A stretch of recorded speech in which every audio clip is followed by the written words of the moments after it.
Hello friends, welcome back everyone, welcome to my channel. तो चलिए एक और प्रैक्टिस सेट लगाते हैं और देखते हैं इसमें।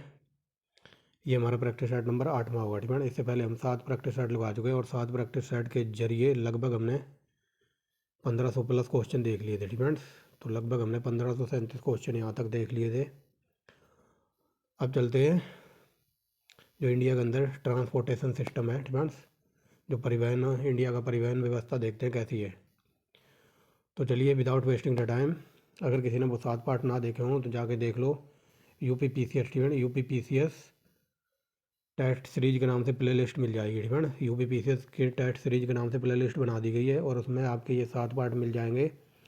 और इसके अलावा लगभग मैंने 6000 क्वेश्चनों की सीरीज स्टार्ट की है हिस्ट्री की एकदम, जो कि पुराने पुराने क्वेश्चन है, ठीक है, जो कि यूपीएससी, यूपी पीसीएस, विभिन्न पीसीएस वगैरह में पूछे हैं डिफरेंट डिफरेंट स्टेट में, ठीक है। तो उनकी 2 पार्ट बना दिए हैं और वो भी आपको यूपी पीसीएस स्टेट के नाम से जो प्ले लिस्ट बना रखी है आप वहाँ जाके देख सकते हैं, प्रैक्टिस कर सकते हैं, क्योंकि ये very very most important question है आने वाले एग्जाम यूपी पीसीएस के लिए, फ्रेंड्स। तो चलिए विदाउट वेस्टिंग द टाइम, तो उसी प्ले लिस्ट में जाके अब सारी वीडियो उसी में लगा दूंगा, ये चाहे जियोग्राफी हो चाहे हिस्ट्री की, तो आप वहाँ जाके देख सकते हैं। अगर अब कई लोग सोच रहे होंगे कि सर हिस्ट्री करा रखी है ऑलरेडी और फिर भी करा रहे हैं और यहाँ से वर्ल्ड ज्योग्राफी चल रही है, जियोग्राफी चल रही है, लेकिन इससे पहले मैंने इकोनॉमी वगैरह सब कुछ कंप्लीट करा दिया है। इकोनॉमी के लगभग 3 पार्ट और आएंगे। इकोनॉमी हमारी जो एनसीईआरटी की चल रही थी तो इकोनॉमिक्स कंप्लीट हो जाएगी, तो ये इंडियन इकोनॉमी के नाम से प्ले लिस्ट मिल जाएगी, आप वहाँ जाके प्रैक्टिस कर सकते हैं। और बहुत कुछ करा रखा है, पॉलिटी वगैरह, ठीक है, पॉलिटी वगैरह सब कुछ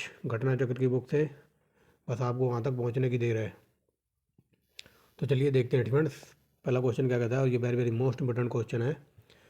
तो स्वर्णिम चतुर्भुज योजना क्या है, तो ये हो जाएगा राष्ट्रीय राजमार्ग परियोजना को स्वर्णिम चतुर्भुज योजना कहते हैं। नेक्स्ट देखिए क्या कहता है, भारत में स्वर्णिम चतुर्भुज परियोजना जो चल रही है या फिर योजना बोल लो, तो इसमें कौन कौन से राज्य शामिल हैं, तो इसमें आता है दिल्ली, झांसी, बेंगलुरु, कन्याकुमारी। ये वेरी वेरी मोस्ट इंपॉर्टेंट है, ये 4 राज्य सीधे कई बार पीसीएस में पूछे हैं, ठीक है। तो इसमें दिल्ली आता है, झांसी आता है और ये आता है कन्याकुमारी। आई होप थोड़ा बड़ा कर देता हूँ, अब दिखाई दे रहा होगा सही से। और कई बार ये पूछ लेता है जो ये स्वर्णिम चतुर्भुज योजना है तो ये कहाँ पर चारों राष्ट्रीय राजमार्ग मिलकर काटते हैं या फिर कहाँ पर मिलते हैं, तो ये मिलते हैं उत्तर प्रदेश के झांसी में। ये कई बार क्वेश्चन पूछा है, ठीक है ना। ये चार जो चतुर्भुज योजना है जिसमें ये 4 राज्य कहाँ पर मिलते हैं, तो ये मिलते हैं उत्तर प्रदेश के झांसी में। ये कई बार क्वेश्चन बना है, याद रखेंगे। आगे चलिए, यदि आप, ठीक है, यदि आप कोहिमा से, यानी कि कोहिमा ये आई थिंक शिलोंग की राजधानी है, ठीक है, तो कोहिमा से कोयट्टम की तरफ जाएंगे तो आप राष्ट्रीय राजमार्ग, कितने राष्ट्रीय राजमार्गों से गुजरेंगे, ये क्वेश्चन पूछने की कोशिश कर रहा है।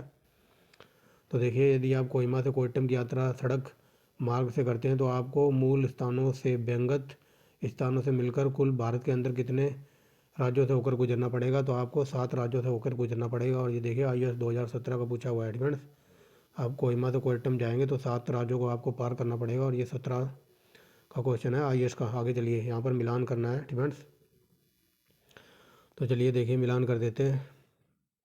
ये रेशम, ठीक है, रेशम उत्पादन के लिए तो ये कोलार प्रसिद्ध है, ठीक है। और ये कोलार की खाने वगैरह भी हैं, ये सब कर्नाटक में है, ठीक है। रेल डब्बा कहाँ पर बनता है, तो ये सिरपुर में। कागज़ के लिए टीटागढ़ प्रसिद्ध है और चमड़ा के लिए क्या कहते हैं, चेन्नई, ठीक है। तो ऑप्शन नंबर बी हो जाएगा। 1 2 3 4 ये ऑलरेडी सही से मिले थे, आप यहाँ देख सकते हैं, ठीक है।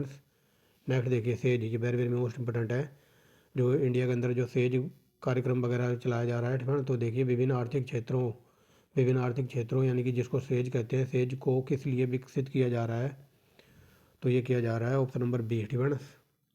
ऑप्शन नंबर बी देखिए, देश में, ठीक है, देश भर में आंतरिक आर्थिक गतिविधियां उत्पन्न करने के लिए सेज योजना चलाई जा रही है या फिर सेज कार्यक्रम बोल सकते हो। ये देखिए यूपीएससी ईपीएफओ में पूछा हुआ है, ठीक है। नेक्स्ट देखिए क्या कहता है, निम्नलिखित निम्नलिखित राष्ट्रीय राजमार्गों में से कौन सा एक महाराष्ट्र, छत्तीसगढ़ और उड़ीसा में जाता है, तो बताइए कौन सा राष्ट्रीय मार्ग, जो राष्ट्रीय राजमार्ग 6 है, तो इस राष्ट्रीय राजमार्ग 6 गुजरता है महाराष्ट्र, छत्तीसगढ़ और उड़ीसा, उड़ीसा तक जाता है, ठीक है। तो ऑप्शन नंबर हो जाएगा अपना सी। नेक्स्ट देखिए, निम्नलिखित निम्नलिखित युग्मों को विचार कीजिए, राष्ट्रीय राजमार्ग से कौन से शहर जुड़े हुए हैं, तो चलिए देखते हैं, ठीक है। और ये 2014 का क्वेश्चन है IAS का। तो देखिए मेरे अकॉर्डिंग, ठीक है, मेरे अकॉर्डिंग इसका आंसर होना चाहिए 1 और 2, ठीक है। ऑप्शन नंबर बी फ्रेंड्स, क्योंकि मैंने नेट पे चेक किया ये क्वेश्चन। जो राष्ट्रीय राजमार्ग है तो ये चेन्नई और आंध्र प्रदेश तक जाता है, हैदराबाद तक फ्रेंड्स, तो पहला सही है। और दूसरा जो राष्ट्रीय राजमार्ग है तो ये मुंबई से कोलकाता NH6 फ्रेंड्स, NH6 जाता है।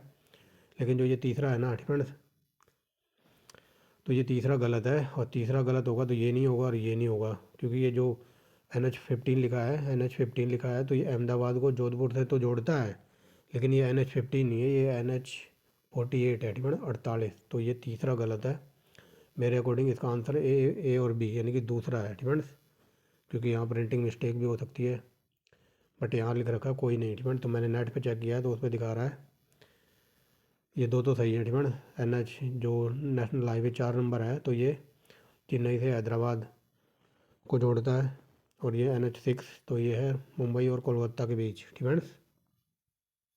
तो आगे चलिए फ्रेंड्स, अगर इसको यहाँ पर क्लियर ना हुआ आपको तो आप गूगल भी कर सकते हैं फ्रेंड्स, गूगल पे जाके देख सकते हैं। नेक्स्ट देखिए, क्योंकि ये बहुत ही पुराने डाटा है, और क्योंकि ये राष्ट्रीय राजमार्ग वगैरह जो जब बने थे हर साल ये विकसित होते रहते हैं फ्रेंड्स, तो ये हर साल इनका डाटा चेंज होता है। तो नेक्स्ट देखिए क्या कहता है, निम्नलिखित राष्ट्रीय राजमार्गों में से कौन सा छपरा और गोपालगंज को जोड़ता है। तो छपरा और गोपालगंज को जोड़ता है नेशनल हाईवे 50, क्या बोल रहा हूँ 85। आगे देखिए, स्वर्णिम चतुर्भुज परियोजना क्या है, तो ये मैंने बता दिया, भारत के 4 महानगरों को मिलाने वाले लेन वाले राष्ट्रीय राजमार्ग का निर्माण फ्रेंड्स, समझ गए होंगे। आगे चलते हैं भारत फ्रेंड्स, भारत में निम्नलिखित में से कौन सा नगर स्वर्णिम चतुर्भुज सड़क परियोजना पर अवस्थित नहीं है। तो देखिए कौन सा अवस्थित नहीं है, तो स्वर्णिम चतुर्भुज परियोजना के अंदर ये चंडीगढ़ का कोई लेना देना नहीं है, इसे ऑप्शन नंबर डी। नेक्स्ट देखिए, 2 राष्ट्रीय राजमार्ग कन्याकुमारी से श्रीनगर राजमार्ग और पोरबंदर से सिलचर राजमार्ग जो राष्ट्रीय राजमार्ग विकास परियोजना के अंतर्गत निर्मित हो रहे हैं, तो एक दूसरे से कहाँ मिलेंगे। तो ये मैंने बताया ना, तो ये झांसी में मिलेंगे, और ये यूपी पीसीएस में हज़ारों बार क्वेश्चन बना है फ्रेंड्स। तो ये जो राष्ट्रीय राजमार्ग हैं तो ये झांसी में मिलेंगे, ये देखिए 2003 में पूछा है। नेक्स्ट देखिए, निम्नलिखित में से कौन सा संगठन भारत के आयात निर्यात को प्रभावित कर रहा है। तो आयात निर्यात को प्रभावित कर रहा है खनिज एवं धातु व्यापार निगम, आयात निर्यात बैंक, राज्य व्यापार निगम और भारतीय खाद्य निगम फ्रेंड्स। तो ये चारों भारत में आयात निर्यात को प्रभावित करते हैं, तो ऑप्शन नंबर बी। आगे चलिए फ्रेंड्स, अमृतसर से दिल्ली होकर कलकत्ते तक राष्ट्रीय राजमार्ग की संख्या कौन सी है। तो ये नेशनल हाईवे 1 है फ्रेंड्स, और ये 1995 में क्वेश्चन पूछा गया है, जिसको बनवाया था शेरशाह सूरी ने फ्रेंड्स। शेरशाह सूरी ने जो बनवाया था इसी को कहते हैं ये फ्रेंड्स। ये अमृतसर से कलकत्ता होकर कलकत्ता तक जाता है, तो ये है NH1 फ्रेंड्स, और यहाँ पर लगा हुआ है स्टार। नेक्स्ट देखिए, निम्नलिखित राष्ट्रीय राजमार्गों में से किसकी लंबाई सबसे अधिक है फ्रेंड्स। तो बताइए कौन सी लंबाई सबसे ज़्यादा है। तो ये कोलकाता से हजीरा फ्रेंड्स, ये सबसे लंबा राष्ट्रीय राजमार्ग है। बट अगर ये पूछ ले वर्तमान में सबसे लंबा कौन है, तो ये NH44 friends, NH44। But in ऑप्शनों के अकॉर्डिंग हमें चलना होगा, तो ऑप्शन नंबर सी। नेक्स्ट देखिए, ये देखिए फिर आ गया उत्तर दक्षिण और पूर्व पश्चिम गलियारे, तो ये उत्तर प्रदेश के झांसी में मिलते हैं, ये कई बार पूछा है। यहाँ देखिए यूपी पीसीएस वहाँ 3 था, तो यहाँ 2009 में फिर पूछ लिया। नेक्स्ट देखिए, प्रस्तावित पूर्व पश्चिम उत्तर दक्षिण गलियारे या फिर एक्सप्रेस एक दूसरे को कहाँ पर काटते हैं।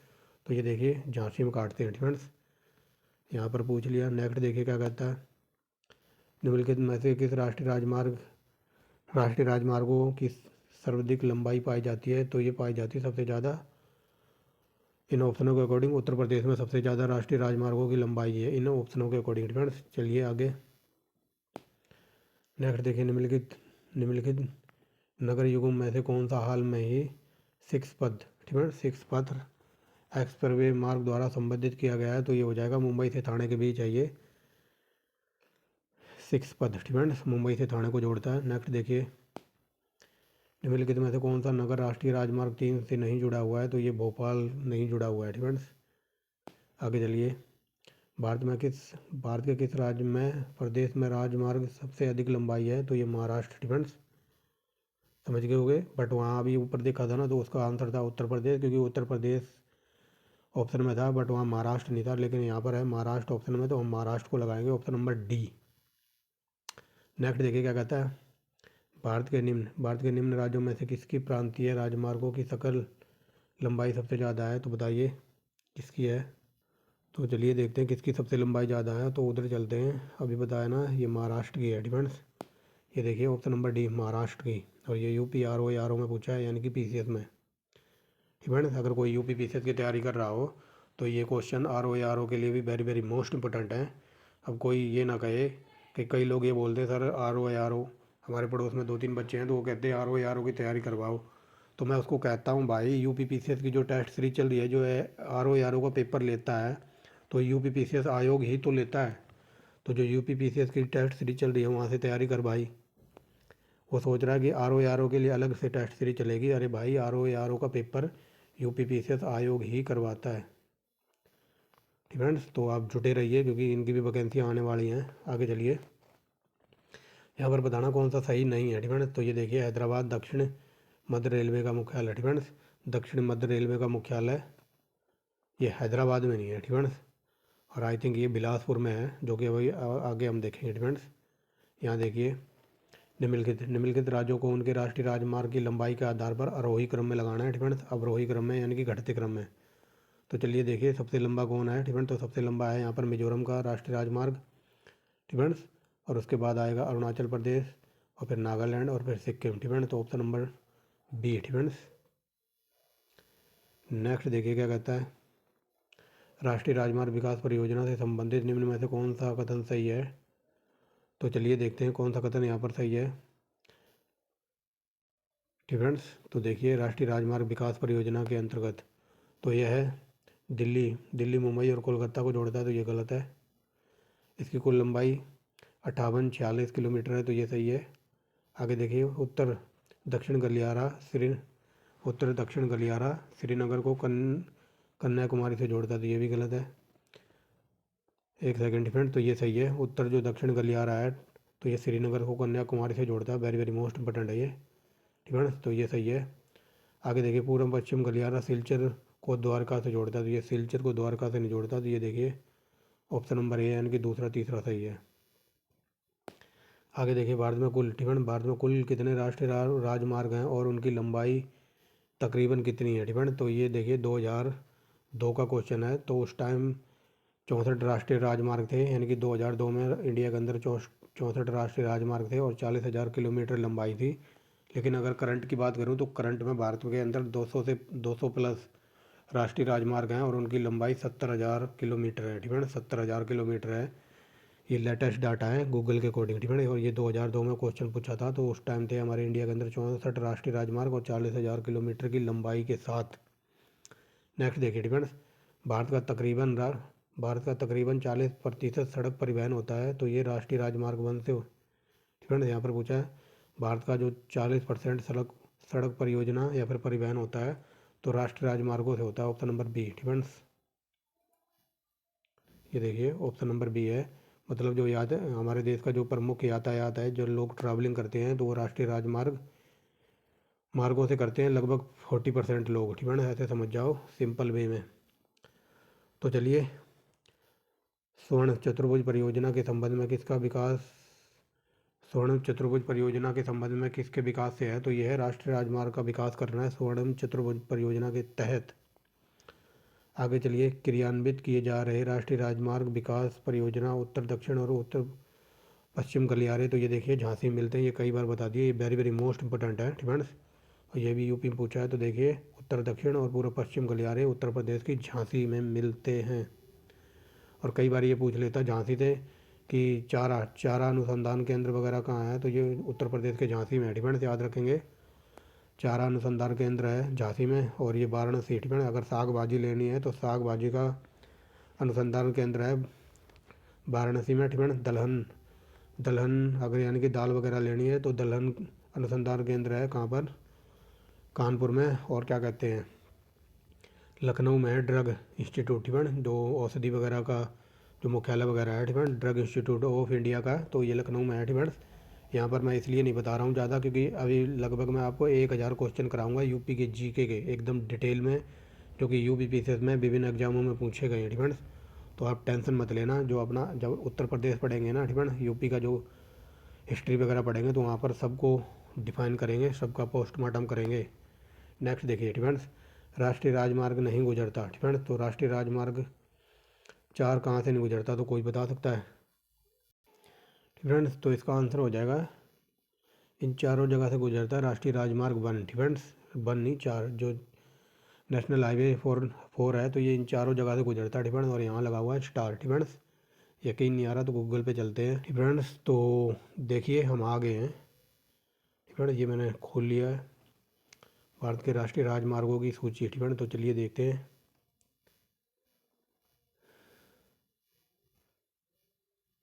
तो देखिए फ्रेंड्स, दिखाई दे रहा होगा आई होप क्लियर।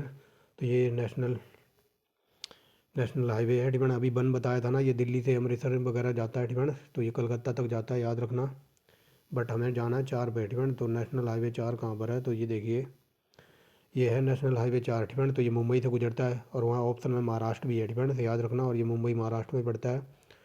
ये बेलगांव फ्रेंड्स, ये बेलगांव पड़ता है कर्नाटक में फ्रेंड्स। तो याद रखना, गांधी जी का एकमात्र कांग्रेस का अधिवेशन किया था 1924 में, बेलगांव कर्नाटक में पड़ता है ये फ्रेंड्स, याद रखना। और वहाँ पर ऑप्शन में कर्नाटक भी है। और मैंगलोर से जब कर्नाटक से गुजरेगा तो मैंगलोर कर्नाटक में ही है फ्रेंड्स। और ये रानीखेत, ये रानीपेट फ्रेंड्स, तो ये पड़ता है उत्तराखंड में। तो फ्रेंड्स समझ गए होंगे कहाँ कहाँ से गुजरता है। तो चलिए देखते हैं फ्रेंड्स। तो समझ गए होंगे, चेन्नई भी था वहाँ पर, महाराष्ट्र भी था, कर्नाटक भी था, लेकिन आंध्र प्रदेश भी है फ्रेंड्स। कई जगह ये नेट पे जो राष्ट्रीय राजमार्ग 4 है फ्रेंड्स, तो ये आंध्र प्रदेश को चेन्नई से जोड़ता है। ये अभी मैंने ऊपर क्वेश्चन कराया है ना फ्रेंड्स, इस क्वेश्चन को देखिए जो अभी मैंने कराया था 66 नंबर फ्रेंड्स।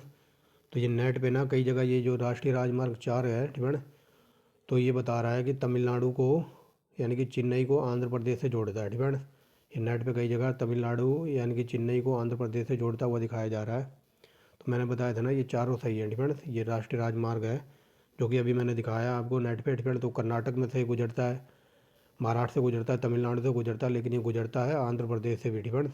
तो इस क्वेश्चन के अकॉर्डिंग मैंने ये चारों सही बताए थे फ्रेंड्स। अब इस क्वेश्चन को देखिए 66 नंबर फ्रेंड्स, देख लिया होगा। तो देखिए अब आगे चलते हैं, समझ गए होंगे फ्रेंड्स। तो देखिए हम दोबारा नेट पे आ गए और राष्ट्रीय राजमार्ग 4 को ही देखते हैं फ्रेंड्स। एक बार यहाँ देखिए भारत कोश के अकॉर्डिंग फ्रेंड्स, भारत कोश के अकॉर्डिंग जो राष्ट्रीय राजमार्ग 4 है फ्रेंड्स, तो ये देखिए कहाँ कहाँ से गुजरता है। तो इस पर करते हैं क्लिक फ्रेंड्स, इस पर करते हैं क्लिक और ये देखिए खुल गया है फ्रेंड्स। ये देखिए राष्ट्रीय राजमार्ग 4 पर आ गए हैं फ्रेंड्स हम। तो एक सेकंड रुको, अब देखिए फ्रेंड्स राष्ट्रीय राजमार्ग 4 फ्रेंड्स। तो देखिए कहाँ कहाँ से गुजरता है। आई होप आपका डाउट क्लियर होना चाहिए फ्रेंड्स। तो देखिए 4 जो कहाँ कहाँ से गुजरता है, ये महाराष्ट्र से गुजरता है। एक सेकंड रुको, ये देखिए महाराष्ट्र, कर्नाटक, आंध्र प्रदेश और तमिलनाडु फ्रेंड्स। तो ये आंध्र प्रदेश से भी गुजरता है, इसीलिए मैंने आपको वहाँ पर चारों सही बता दिए थे। मैं कहा ये चारों सही है फ्रेंड्स, इनको याद रखना। तो ये देखिए फ्रेंड्स महाराष्ट्र, कर्नाटक, आंध्र प्रदेश, तमिलनाडु से गुजरता है। ये बिल्कुल लेटेस्ट डाटा है फ्रेंड्स। देखिए मुंबई टू चेन्नई जाएगा ये। और आगे चलिए यहाँ से देखिए फ्रेंड्स, तो ये देखिए कहाँ कहाँ से गुजरता है। तो ये मुंबई, महाराष्ट्र से मुंबई से गुजरेगा, सतारा कोल्हापुर से, और कर्नाटक से बेलगांव से गुजरेगा, बेंगलोर, कोलार, और ये दावेड़गेरे से जो गुजरेगा। और यहाँ देखिए आंध्र प्रदेश के ये चित्तूर से गुजरेगा। तो इसीलिए मैंने वहाँ पर चारों सही बताए हैं आपको। और ये तमिलनाडु के कांचीपुरम और ये चेन्नई वगैरह से गुजरेगा फ्रेंड्स। तो याद रख लेना, तमिलनाडु में ये रानीपेट है फ्रेंड्स, तो ये यहाँ से भी गुजरेगा फ्रेंड्स। और ये रानीपेट है तमिलनाडु। अगर ये पूछ ले रानीखेत कहाँ है, रानीखेत है उत्तराखंड में फ्रेंड्स। तो समझ गए हो गया, I hope you understand very well. तो ये जो राष्ट्रीय राजमार्ग 4 है ये चारों जगह से गुजरता है फ्रेंड। तो समझ गए होगे, अब तो नेट पे भी दिखा दिया आपको सर्च करके। तो ये इन चारों जगह से गुजरेगा। और ये क्वेश्चन में लगा हुआ है यहाँ स्टार, या तो ये उस टाइम क्वेश्चन विवादित रहा होगा, बाहर कर दिया गया होगा फ्रेंड्स। आगे चलिए, आई होप क्लियर हो गया होगा, बाकी आप गूगल कर सकते हैं, समझदार हो आप बचपन से ही। नेक्स्ट देखिए फ्रेंड्स, भारत में सड़कों का गंतव्य, क्योंकि मैंने जो बताया ना कि ये राष्ट्रीय राजमार्ग डे बाय डे इंक्रीज हो रहे हैं, यानी कि दिन प्रतिदिन बढ़ते ही जा रहे हैं फ्रेंड्स। तो ये कहीं को कहीं से कनेक्ट कर रहे हैं। आगे चलिए, भारत में सड़कों का गंतव्य सबसे ज़्यादा किस राज्य में है, तो ऑप्शन नंबर ए Kerala friend, very very most important है ये। आगे चलिए फ्रेंड्स, और जनसंख्या गंतव्य सबसे ज़्यादा है बिहार का। नेक्स्ट देखिए, राष्ट्रीय राजमार्ग 8 निम्न नगर में से नहीं गुजरता, या फिर निम्न में से कौन सा नगर राष्ट्रीय राजमार्ग 8 पर नहीं पड़ता, तो ये हो जाएगा इंदौर। ठीक है, इंदौर आई थिंक पड़ता है 124 के कुछ अकॉर्डिंग पड़ता है। ठीक है, तो ये राष्ट्रीय राजमार्ग 8 है, तो बड़ोदरा, जयपुर, अजमेर को जोड़ता है, लेकिन इंदौर से इसका कोई लेना देना नहीं है। नेक्स्ट देखिए, ठीक है, जहाँ ये बर्ड आ जाए ना डक्कन, ठीक है, डक्कन बर्ड आ जाए और रेडी बर्ड आ जाए, ठीक है, जहाँ पे ये डक्कन और रेडी बर्ड, ये रेडी बर्ड आ जाए, तो वहाँ समझ लेना आंध्र प्रदेश होगा। ठीक है, ये ट्रिक बता दी छोटी सी। ठीक है, जहाँ ये डक्कन बर्ड 99% और रेडी बर्ड मिल जाए, तो समझ लो उसका आंसर होगा आंध्र प्रदेश। तो देखिए क्या कहता है, वाराणसी को कन्याकुमारी से जोड़ने वाला ग्रेट डक्कन राजपथ गुजरेगा। ठीक है, तो ऑप्शन पे चलते हैं। तो ये देखिए ऑप्शन नंबर सी, यानी कि आंध्र प्रदेश की राजधानी है ना ये हैदराबाद, तो ये हैदराबाद से गुजरेगा। नेक्स्ट देखिए, उत्तर दक्षिण और पूर्व पश्चिम कॉरिडोर, तो ये झांसी में मिलेंगे, कई बार बता दिया है। तो चलिए यहाँ पर देखते हैं। ठीक है, क्या कहता है, उत्तर दक्षिण गलियारे पर स्थित निम्नलिखित नगरों में से उत्तर दक्षिण के क्रम में अवस्थित करिए। तो इनको मतलब ऊपर से नीचे की तरफ लगाना है इन शहरों को। ठीक है, तो लगा सकते हो ना आप। तो चलिए देखते हैं। ठीक है, ये है अपने इंडिया का नक्शा, उत्तर प्रदेश पड़ेगा इधर बीच में। ठीक है, तो उत्तर प्रदेश का नगर है ये आगरा। ठीक है, तो सबसे पहले आएगा बी। नेक्स्ट देखिए क्या कहता है, बी के बाद, ठीक है, फिर नीचे पड़ेगा मध्य प्रदेश में ये ग्वालियर, यानी कि डी। और दूसरा देखिए अगला क्या कहता है, फिर अगला देखिए क्या कहता है, इधर महाराष्ट्र में पड़ेगा ये नागपुर, मध्य प्रदेश के साइड में, इधर महाराष्ट्र पड़ता है। तो फिर आएगा ए और कृष्णगिरी। ठीक है, तो ये कृष्णगिरी वगैरह ये दक्षिण भारत में पड़ेगा, तो सबसे नीचे वगैरह की साइड आएगा। तो लास्ट में आएगा अपना सी। ठीक है, B D C A option number A. ठीक है, समझ गए हो गए, BDCA। ठीक है, नेक्स्ट देखिए, राष्ट्र इन कथनों पर विचार कीजिए, यहाँ पर बताना कौन सा कथन सही है। तो चलिए देखिए कौन सा कथन सही है। तो देखिए, भारत के राष्ट्रीय राजमार्गों में राष्ट्रीय राजमार्ग 7 की लंबाई सबसे ज़्यादा है। ठीक है, तो ये सही है। ये 2005 का पूछा हुआ क्वेश्चन है, तो उस टाइम सबसे लंबा था राष्ट्रीय राजमार्ग 7 था, बट करंट की बात करें तो करंट में है 44। ठीक है, तो इस क्वेश्चन के अकॉर्डिंग ये हमारा सही है। ठीक है, आगे देख लिए, नागपुर, हैदराबाद, विजयवाड़ा और चेन्नई कन्याकुमारी राष्ट्रीय राजमार्ग 7 पर स्थित हैं, तो ये गलत है, ये 7 पर नहीं है। आगे चलिए, ग्वालियर राष्ट्रीय राजमार्ग 2 और 3 राष्ट्रीय राजमार्ग 2 तथा 3 दोनों पर स्थित है, ऐसा गलत है। ठीक है, राष्ट्रीय राजमार्ग 2 और 3 पर स्थित नहीं है, तो ये ऑप्शन नंबर हो जाएगा ओनली पहला सही है, ऑप्शन नंबर बी। नेक्स्ट देखिए, यहाँ पर मिलान करना है। ठीक है, तो चलिए देखते हैं, मिलान करते हैं। तो चलिए मिलान करते हैं। ठीक है, ए यहाँ पर दिया हुआ है और थोड़ा इधर नीचे आ जाओ। ठीक है,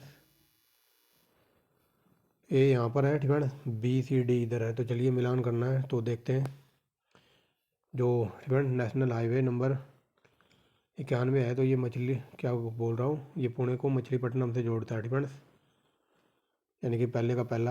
आगे देखिए, NH 122, तो ये जोड़ेगा जबलपुर को जयपुर से, यानी कि 4। ठीक है, समझ रहे होगे, दिखाई दे रहा होगा, आई होप क्लियर। नहीं दिखाई दे, ठीक है, अब दिखाई दे रहा होगा क्लियर। तो ये हमारा पहले का पहला, और ये नेशनल हाईवे जो 122 है, तो ये जोड़ेगा जबलपुर को जयपुर से, यानी कि 1, क्या बोल रहा हूँ, 4। ठीक है, दूसरा देखिए सी नंबर क्या कहता है, तो नेशनल हाईवे जो 153 है। ठीक है, तो ये 153 जोड़ेगा पनवेल को इडल्लापल्ली से। ठीक है, यानी कि 4 2, और ये 174 जो राष्ट्रीय राजमार्ग है, 1 सेकेंड। ठीक है, तो ये नेशनल हाईवे जो 153 है, तो ये पठानकोट को सिमख्याली से जोड़ेगा। ठीक है, तो सिमख्याली से जोड़ेगा। लास्ट देखिए डी नंबर 174, तो ये पनवेल को इड्डापल्ली से जोड़ेगा, यानी कि 3, यानी कि 14 23, ऑप्शन नंबर ए। ठीक है, IAS में देख लो, इतने डीप में चले जाते हैं क्वेश्चन, फिर समझना मुश्किल हो जाता है। आगे चलिए, यदि आप ट्रक, ठीक है, सिंपल वे में समझिए, अगर मान लो कोई ट्रक ड्राइवर है, वो सामान लेके जा रहा है दिल्ली से ग्वालियर। ठीक है, तो दिल्ली से ग्वालियर होते हुए भोपाल तक सबसे छोटे रास्ते राष्ट्रीय राजमार्ग से सामान ढोना है। ठीक है, तो वो कौन कौन से राष्ट्रीय राजमार्ग से गुजरेगा, यानी कि कोई ट्रक ड्राइवर है, वो दिल्ली से चला यहाँ से और उसे जाना ग्वालियर, तो वो कौन सा सबसे शॉर्टकट मारेगा, किन किन रास्तों से गुजरेगा, तो वो गुजरेगा NH 2 3 और 12, ठीक है। ऑप्शन नंबर ए देख लो, IAS में ऐसे क्वेश्चन पूछ ले जाते हैं। इन दो को छोड़ दीजिए, यहाँ पर आइए, ठीक है। राष्ट्रीय राजमार्ग संख्या 4 कहाँ से होकर गुजरता है, तो ये मैंने नेट पे दिखा दिया है। तो ये ऑप्शन नंबर डी देखिए, यहाँ पर दिया हुआ है राष्ट्रीय राजमार्ग 4 कहाँ कहाँ से गुजरेगा, तो महाराष्ट्र, आंध्र प्रदेश, कर्नाटक और तमिलनाडु, ठीक फ्रेंड्स। तो समझ गए होंगे, ये तो नेट पे भी दिखा दिया, इसी के ऊपर डाउट सा था, क्लियर हो गया होगा। और वहाँ पर लिख रखा था कि आंध्र प्रदेश से नहीं गुजरेगा, ये आंध्र प्रदेश से भी गुजरता है, ठीक है। तो छत्तीसगढ़ का पूछा हुआ है ये। नेक्स्ट देखिए क्या कहता है, भारतीय परिवहन प्रणाली के संदर्भ में कथनों पर विचार कीजिए, यहाँ पर बताना कौन सा कथन सही है, ठीक है। अब थोड़ा रेलवे मार्ग को भी देख लेते हैं। तो भारतीय रेलवे प्रणाली विश्व की सबसे बड़ी है, तो पहला गलत है, ठीक है। पहला गलत, तो ये दोनों तो होंगे नहीं, क्योंकि विश्व में तीसरे नंबर पर आता है इंडियन रेलवे, ठीक है। नेक्स्ट देखिए, राष्ट्रीय राजमार्ग संपूर्ण सड़क परिवहन आवश्यकता का 45% पूरा करते हैं, तो ये सही है। ऊपर पड़ा था ना, ऊपर हमारे पास 40 था, ठीक है। तो उन ऑप्शनों को अकॉर्डिंग वो 40 था, यहाँ पर बता रहा है 45% राष्ट्रीय राजमार्ग हमारी परिवहन आवश्यकताओं को पूरा करते हैं, तो ये सही है।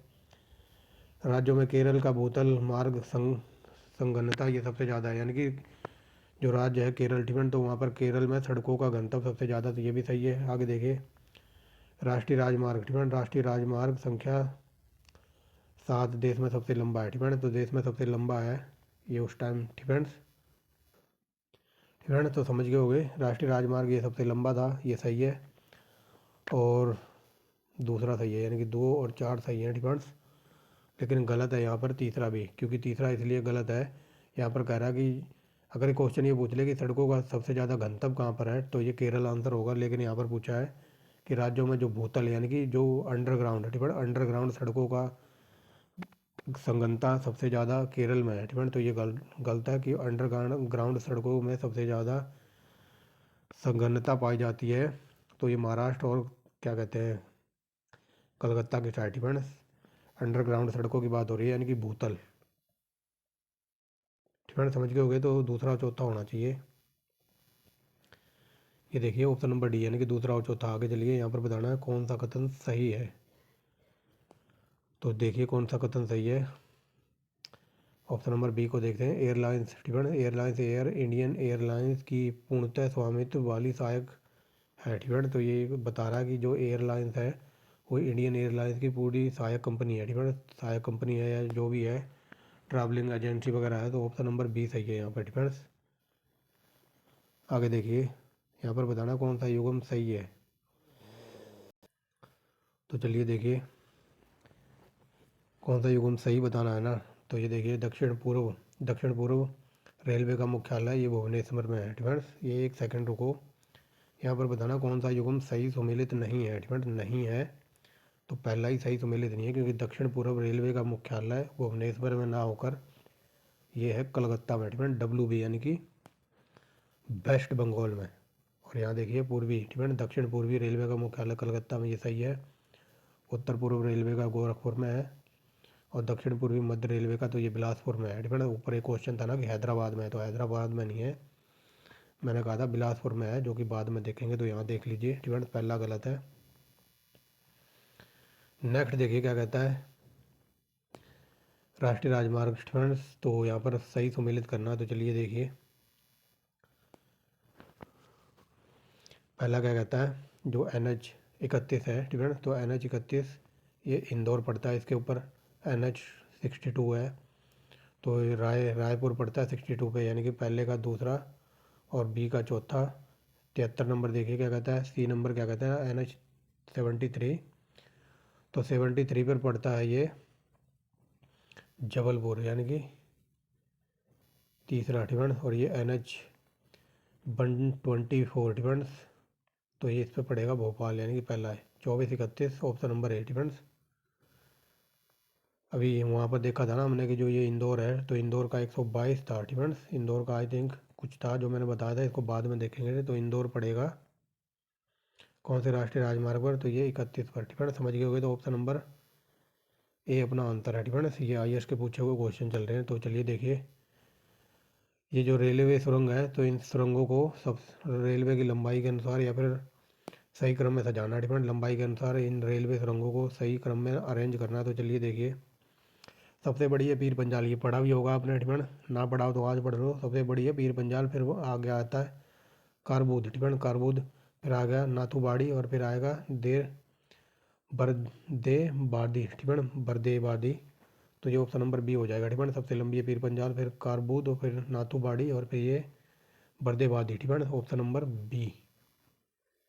देखते हैं, ये देखिए, ये यूपी पीसीएस का मेंस में पूछा हुआ है 2015 में। आगे चलिए, कोंकण डिपेंड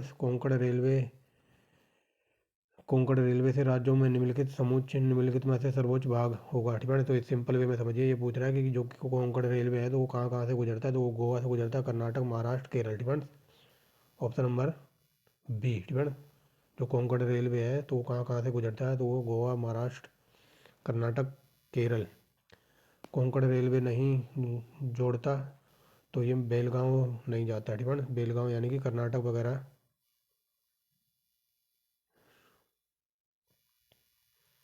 एक सेकंड रुको, डिपेंड्स। तो ये यहाँ पर पूछा जो कोंकण रेलवे है तो वो किसको नहीं जोड़ता, ये बेलगांव को नहीं जोड़ता। अब आप लोग कहोगे कि आप यहाँ बता रहे हो कि कोंकण रेलवे यहाँ यहाँ से गुजरता है, गोवा कर्नाटक से गुजरता है और महाराष्ट्र से गुजरता है डिपेंड। तो ये सही है, कर्नाटक से तो गुजरता है लेकिन ये बेलगांव तक नहीं जाता है डिपेंड। ये बेलगांव कर्नाटक में ही पड़ता है, तो ये कर्नाटक तक तो जाता है लेकिन ये बेलगांव तक नहीं जाता है डिपेंड। तो यानी कि बेलगांव में इसका कोई रेलवे स्टेशन वगैरह नहीं होगा, समझ गए होगे डिपेंड। कर्नाटक में तो जाती है कोंकण रेलवे लेकिन बेलगांव तक नहीं जाती है डिपेंड।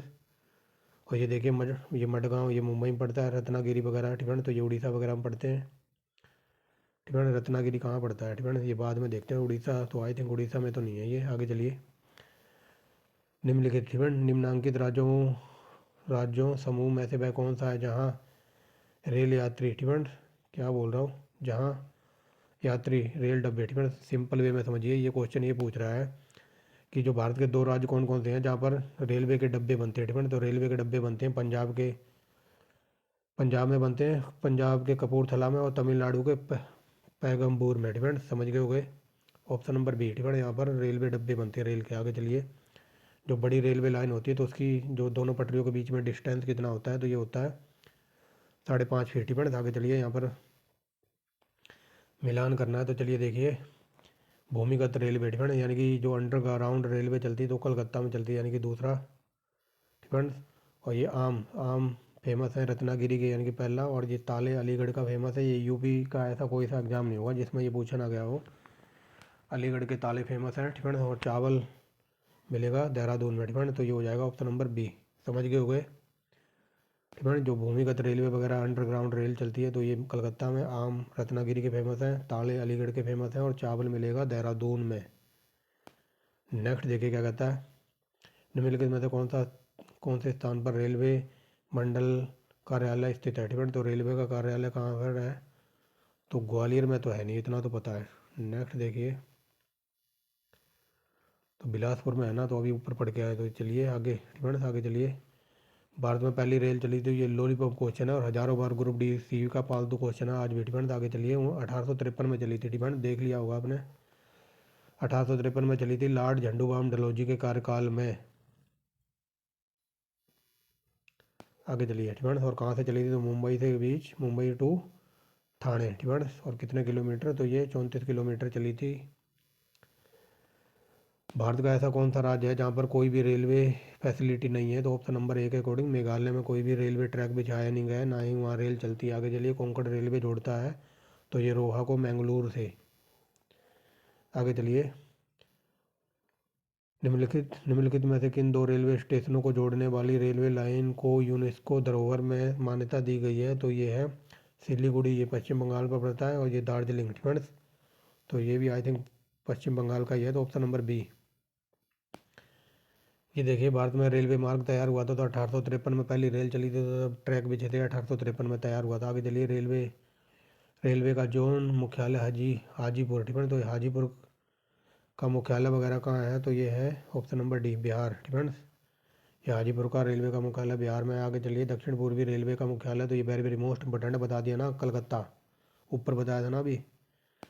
आगे चलिए, वह कौन सा रेल मार्ग है जिस पर सर्वाधिक इस्पात कारखाने स्थित हैं? तो ऑप्शन नंबर ए मुंबई, हावड़ा, हावड़ा वाया रायपुर, ठीक है। तो ऑप्शन नंबर बी। आगे चलिए, जम्मू, ठीक है, J&K राजमार्ग पर जवाहर सुरंग अवस्थित है? तो ये है पीर पंजाल में, ठीक है। पीर पंजाल श्रेणी में है ये जवाहरलाल नेहरू सुरंग। आगे चलिए, दक्षिण मध्य रेलवे का मुख्यालय, तो ये लॉलीपॉप है, तो ये सिकंदराबाद।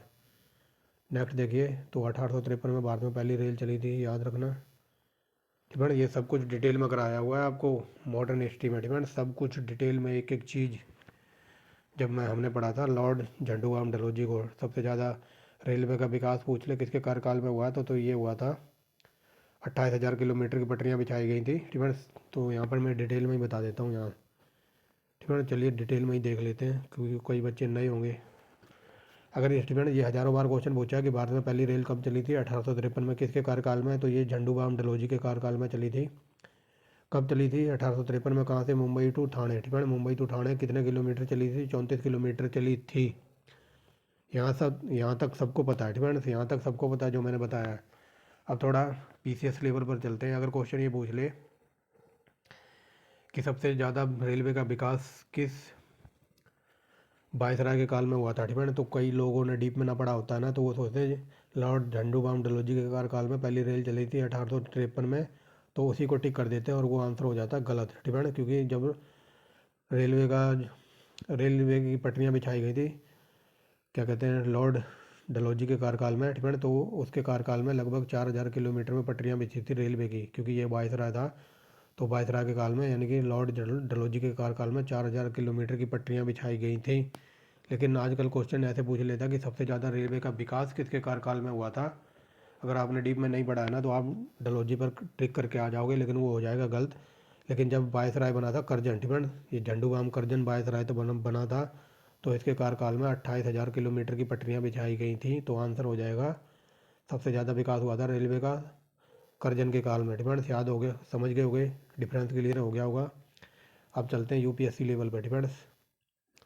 अगर क्वेश्चन ये पूछ ले कि भारत में सबसे पहले रेलवे की पटरियाँ बिछाने का प्रस्ताव कहाँ पर आया था, तो उसका आंसर हो जाएगा मद्रास, ठीक है। मद्रास में सबसे पहले अंग्रेज़ों की जो पार्लियामेंट थी यानी कि संसद थी इंग्लैंड में, तो वहाँ पर एक प्रस्ताव पारित किया गया था कि सबसे पहले हम रेलवे का विकास करेंगे मद्रास में, ठीक है। रेलवे की पटरियाँ सबसे पहले मद्रास में बिछाई जाएंगी। लेकिन जो ये रेलवे की पटरियाँ बिछाई जाएंगी, तो उस टाइम ना रेलवे का इंजन नहीं बना था, तो जो रेलवे के डब्बे थे यानी कि रेल के जो डब्बे थे, तो इसको खींचने वाले थे घोड़े। यानी कि मद्रास में पटरियाँ बिछाते और डब्बे चढ़ाते और इन डब्बों को खींचते घोड़े, ठीक है। और घोड़े रेलवे के डब्बों को खींच नहीं पाते क्योंकि ये बहुत ही ज़्यादा हैवी होते हैं, ठीक है। और ऊपर से उनका सामान ले जाना तो घोड़ों के बस की बात नहीं थी।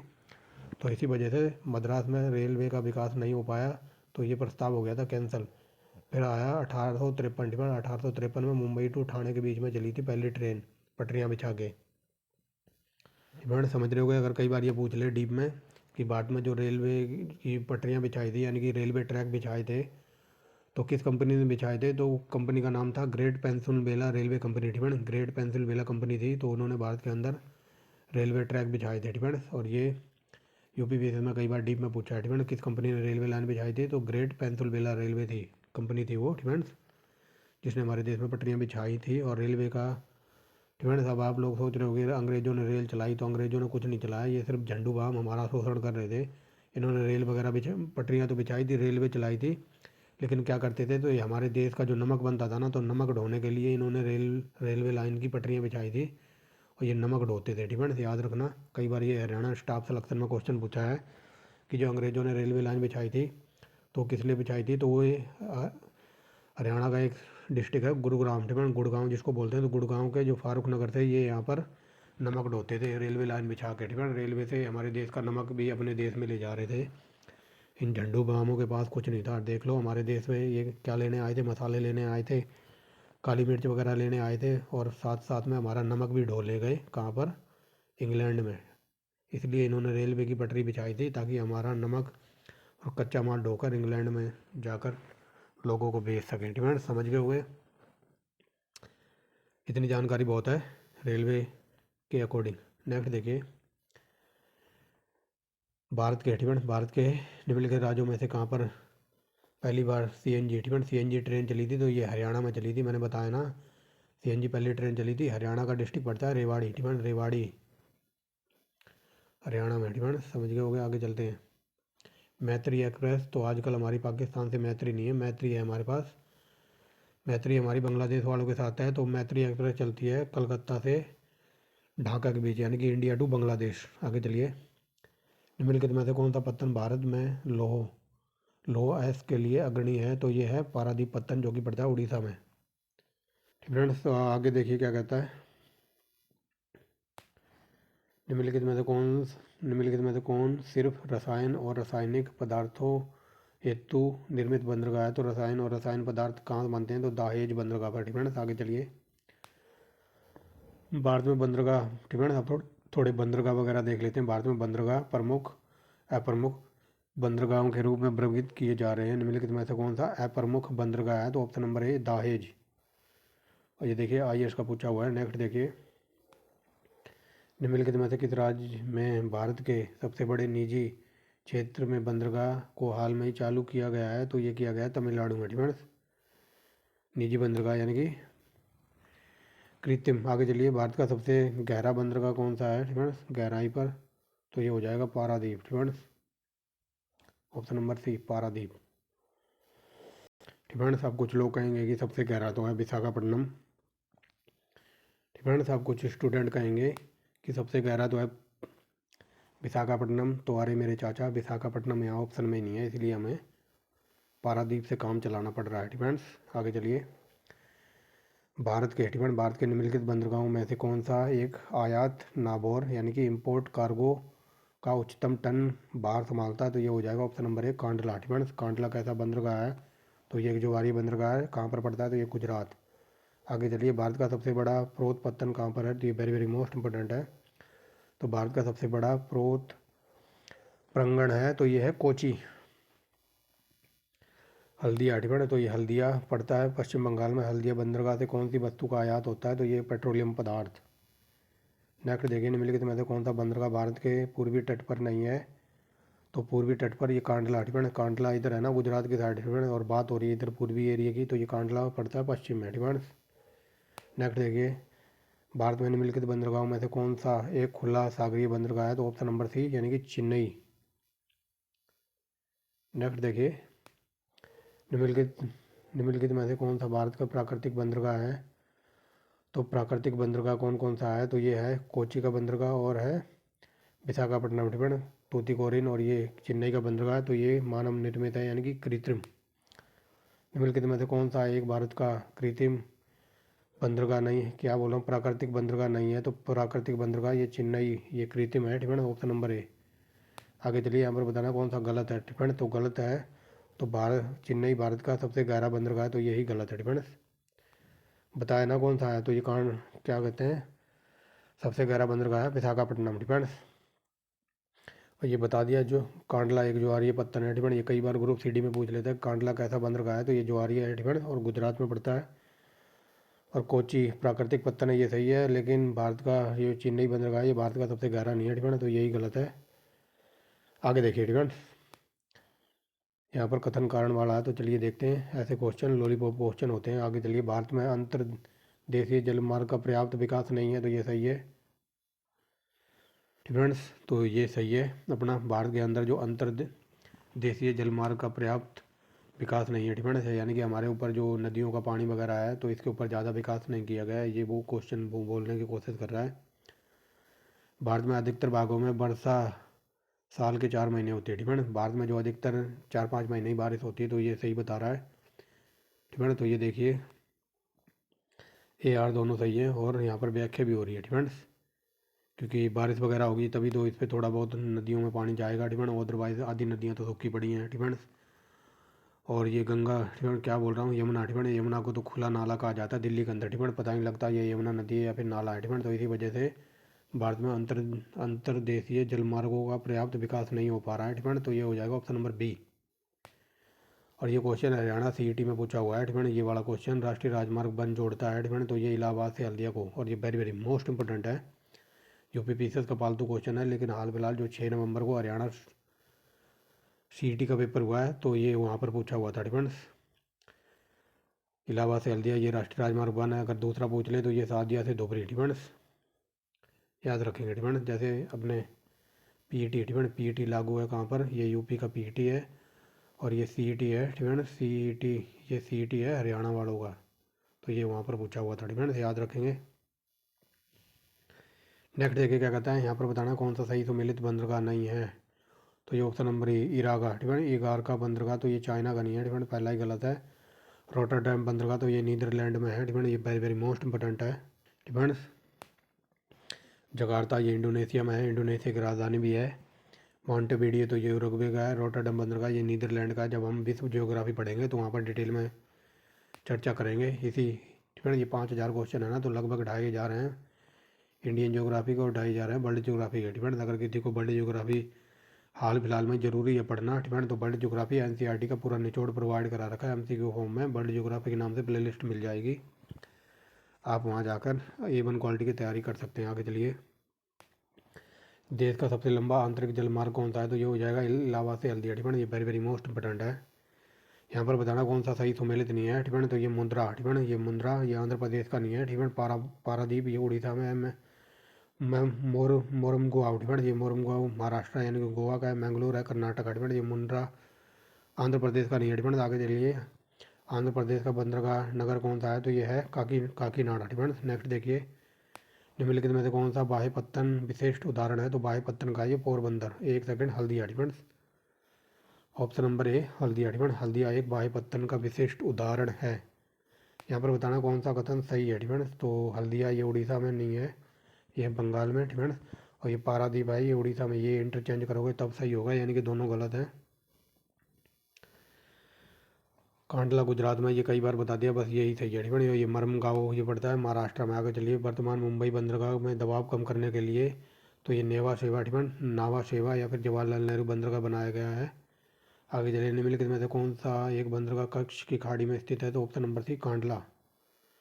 नेक्स्ट देखिए, राष्ट्रीय अंतर्देशीय नौवहन संस्था अवस्थित है, तो ये है पटना में। डिफेंस ले जाएंगे तुम्हें पटना और कर देंगे घटना, तो ये घटना पटना की है। डिफेंस आगे देखिए, भारत में कोयले के संचालित डिफेंस भारत में कोयले को संचालित करने वाला 12वां प्रमुख पत्तन कौन सा है। डिफेंस तो ये है चेन्नई के निकट। डिफेंस जो 12वां पत्तन बनाया जा रहा है, तो ये कहाँ पर विकास हो रहा है, तो चेन्नई के निकट इसका डेवलपमेंट हो रहा है और ये कोयले से संचालित करने वाला बंदरगाह होगा। डिफेंस आगे चलिए, भारत का सबसे बड़ा बंदरगाह तो ये बता दिया है, मुंबई बंदरगाह ऑप्शन नंबर ए। आगे चलिए, कृष्णापट्टनम बंदरगाह के संदर्भ में निम्न राज्यों में से सर्वाधिक लाभ किसको हो रहा है, तो कृष्णापट्टनम बंदरगाह से लाभ हो रहा है Andhra Pradesh. Defence option number B.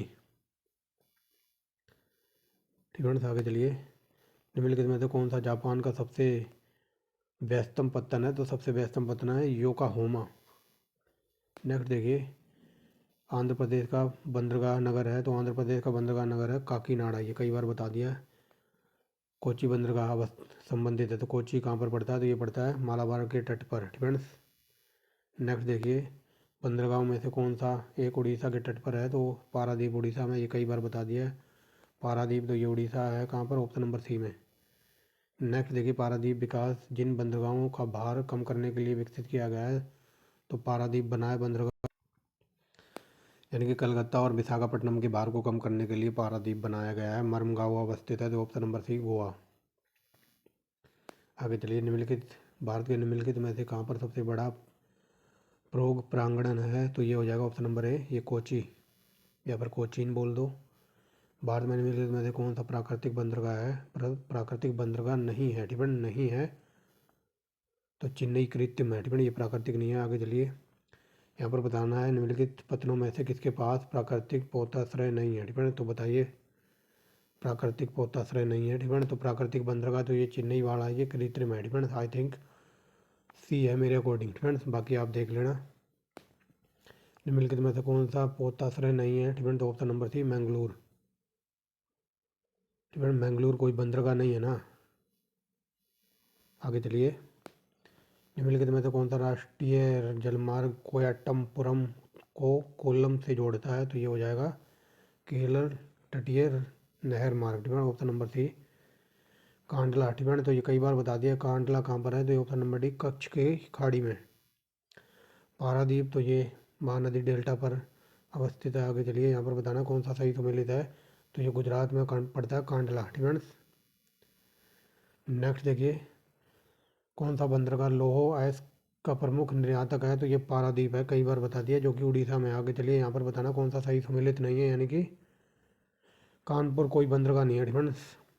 Visakhapatnam सुना होगा, कांडला सुना होगा, गुजरात में हल्दिया वगैरह सुना होगा, लेकिन कानपुर में कोई बंदरगाह नहीं है। नेक्स्ट देखिए, एक समुद्री बंदरगाह नहीं है ठिकाना, तो एक समुद्री बंदरगाह नहीं है, तो ये ओखला कोई समुद्री बंदरगाह नहीं है। आगे चलिए, यहाँ पर बताना कौन सा सही सम्मिलित नहीं है, तो ये यारडंग ठिकाना, यारडंग ये हिमानी में नहीं पड़ता ठिकाना, याद रखेंगे। ठिकाना समझ गए होगे, जो हिमान यारडंग का हिमानी से कोई लेना देना नहीं है ठिकाना। बाकी डोलाइन ठिकाना तो ये भूमिगत जल है, और ये नदी बंध ठिकाना तटबंध, तटबंध ये नदी है। और जो युग है ठिकाना तो ये पवन से इसका संबंध है ठिकाना, और ये यूपी विशेष 2008 का पूछा हुआ है।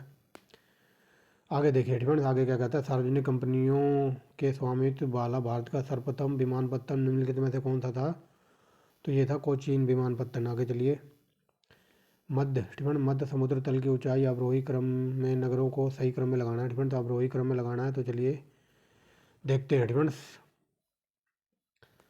समझ गए वो, यानी कि छोटे से बड़े की तरफ लगाना है, आरोही क्रम में ठिकाना, आरोही। तो देखिए चेन्नई ठिकाना,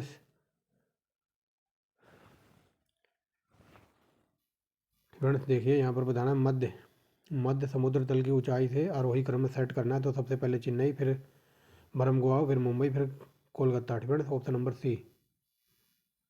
नेक्स्ट देखिए, भारत का प्रथम उच्च तकनीकी समुद्र पत्तन कौन सा था, तो ये था ऑप्शन नंबर डी नावा शेवा। नेक्स्ट देखिए क्या कहते हैं, भारत का सबसे गहरा बंदरगाह, तो ये नो डाउट अबाउट डैट ये है विशाखापट्टनम। आगे चलिए, जवाहरलाल नेहरू पत्तन एक अनुषंगी पत्तन है, तो ये मुंबई का है।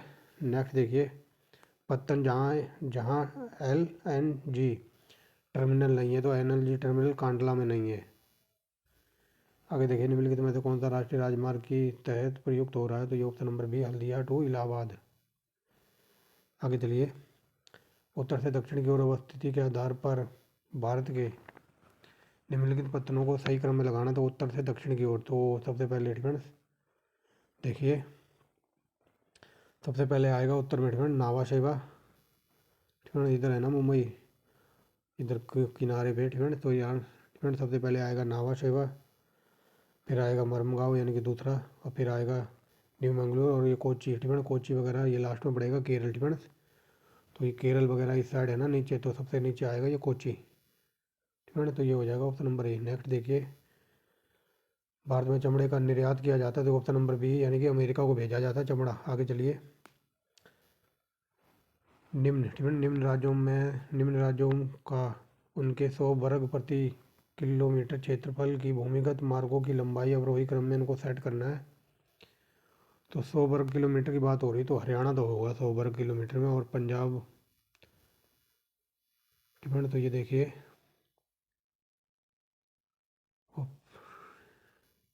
डिपेंड, तो यहाँ पर ये 4 ऑप्शन दिए हैं, तो इनको सेट करना है डिपेंड। तो देखिए सेट कर दीजिए, यहाँ पर पूछा है उनके प्रति 100 वर्ग किलोमीटर क्षेत्र में भूमिगत मार्गों की लंबाई को अवरोही क्रम में लगाना है डिपेंड।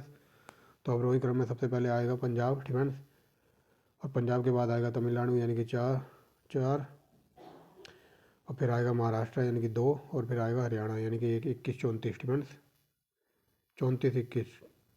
तो ये 34, 21 यहाँ पर दिया हुआ है डिपेंड।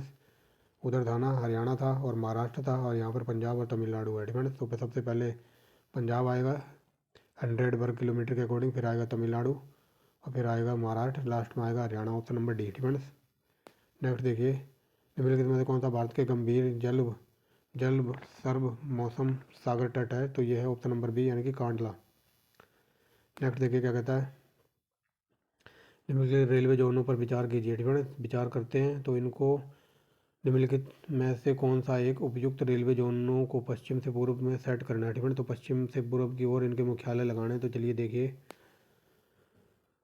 तो सबसे पश्चिम से पूर्व डिपेंड, यानी कि हमें इधर से इधर जाना है डिपेंड। तो चलिए देखिए, सबसे पश्चिम में कौन सा पड़ेगा, तो सबसे पश्चिम में आएगा पहले मध्य रेलवे, उसके बाद आएगा उत्तर पश्चिम रेलवे डिफेंस, और फिर आएगा उत्तर पूर्व रेलवे और दक्षिण डिफेंस। सबसे पूर्व में ये गुजरात वगैरह पड़ता है ना, क्या कहते हैं, कर्नाटक डिफेंस। तो क्या बोल रहा हूँ डिफेंस, सबसे पूर्व में ये पड़ता है वेस्ट बंगाल इस साइड डिफेंस। तो ये दक्षिण पूर्व रेलवे का मुख्यालय बंगाल का है, तो ये सबसे लास्ट में आएगा, यानी कि 4। तो ये हो जाएगा ऑप्शन नंबर ए डिफेंस। ये देखिए भारत में स्वर्णिम चतुर्भुज परियोजना किन किन को जोड़ता है, तो ये देखिए ये दिल्ली, मुंबई, चेन्नई और कोलकाता डिफेंस। ये ऑप्शन नंबर ए, ये यूपीवीएससी का पूछा हुआ है। राजा सांझी डिफेंस, राजा सांझी अंतर्राष्ट्रीय हवाई अड्डा है, तो ये है ऑप्शन नंबर सी अमृतसर में। नेक्स्ट देखिए भारत के पश्चिमी तटीय निम्नांकित शहरों पर विचार कीजिए और इनको उत्तर से दक्षिण की ओर लगाना है इन शहरों को डिफेंस। तो चलिए उत्तर से दक्षिण की ओर लगाना है। तो देखिए उत्तर से दक्षिण की ओर लगाना, तो सबसे पहले सबसे उत्तर में पड़ेगा क्या, ये जंजीरा डिफेंस, यानी कि पहला, एक सेकेंड डिफेंस। तो ये पहला सबसे पहले उत्तर में पड़ेगा ये जंजीरा। उसके बाद आएगा सिंधुदुर्ग यानी कि 4, और फिर आएगा किन्नूर यानी कि 2, और फिर लास्ट में आएगा ये नगर कोइल डिफेंस, यानी कि 1 4 2 3, 1 4 2 3, 1 4 2 3 है कहीं, ये देखिए डी नंबर बता रहा है 1 4 2 3 डिफेंस। नेक्स्ट देखिए क्या कहता है, निम्नलिखित में से कौन सा एक परि भूपरिद निम्नलिखित में से कौन सा एक भूपरिबद्ध बंदरगाह है डिफेंस, यानी कि भूपरिबद्ध बंदरगाह है ये विशाखापट्टनम। कौन सा बंदरगाह जवार नदमुख पर स्थित है, तो ये ऑप्शन नंबर ए मरमगांव डिफेंस। आगे चलिए यहाँ पर बताना है रेलवे के संबंध में कौन सा कथन गलत है डिफेंस, तो गलत बताना है हमें। तो चलिए देखिए वर्तमान में भारत के विश्व के सबसे बड़ा रेलवे मार्ग है, ये तीसरे नंबर पर है, सबसे बड़ा नहीं है डिफेंस, तो यही गलत है डिफेंस। बाकी ऊपर के तीनों सही हैं, आप पढ़ सकते हो। आगे देखिए चेन्नई कलकत्ता डिफेंस, चेन्नई टू कलकत्ता यात्रा सड़क यात्रा मार्ग करने पर नदियों की अवस्थिति का सही क्रम में लगाना डिफेंस, यानी कि आप चेन्नई टू कलकत्ता जाओगे तो कौन कौन सी नदियाँ पड़ेंगी बीच में, तो नदियाँ पड़ेंगी पेरारू करना डिफेंस। तो देखिए कौन कौन सी नदियाँ पड़ेंगी, आप चेन्नई टू कलकत्ता जाओगे यानी कि तमिलनाडु से इधर कलकत्ता की तरफ जाओगे ना, तो कौन सी नदियाँ पड़ेंगी, तो देखिए पेनरू, कृष्णा, गोदावरी, महानदी और Swarnarekha, option number C. Dabok हवाई अड्डा कहाँ पर है, तो कोई बता सकता है डबोक हवाई अड्डा कहाँ पर है, तो आई थिंक ये उदयपुर में, ऑप्शन नंबर डी। ठीक है, तो ये थे आज के मतलब इतने क्वेश्चन जो इंडियन परिवहन व्यवस्था यानी कि भारतीय परिवहन व्यवस्था से थे। ठीक है ना, यहाँ पर क्वेश्चन हो जाते हैं ये वाले ख़त्म।